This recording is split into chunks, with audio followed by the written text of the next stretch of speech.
ইসলামী ব্যাংকের যশোর নোয়াপাড়া শাখায় 2022-23 সালে Ayesha trading, Tahmid trading, SM corporation ও রেজা এন্টারপ্রাইজের নামে এলসি খোলা হয়। কিন্তু কোনো জামানত ছাড়াই কয়লা আমদানি করে এলসির মূল্য না দিয়ে নথিপত্র জালিয়াতির মাধ্যমে মোংলা বন্দর থেকে পণ্য ছাড়িয়ে নেয়। এভাবে 137 কোটি টাকা হাতিয়ে নেয় সংশ্লিষ্টরা। এ ঘটনায় ব্যাংকের সাবেক first assistant vice president Khan Mohammad Hafizur Rahman সহ 5 জনকে আসামি করে মামলা করেছে দুদক।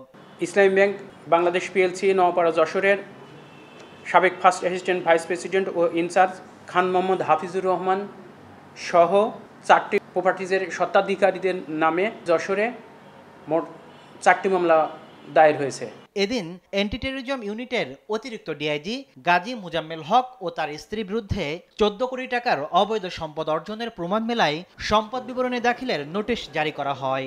অসঙ্গতিপূর্ণ সম্পদের তথ্য পাওয়া গেছে এবং এই তথ্যের আলোকে তাদের বিরুদ্ধেই সম্পদ বিবরণী দাখিলের অনুমোদন দিয়েছেন কমিশন। ইতোমধ্যে মুজাম্মেল দম্পতির সম্পদ জব্দ করেছে দুদক। তাসলিম তৌহিদ, সময় সংবাদ, ঢাকা।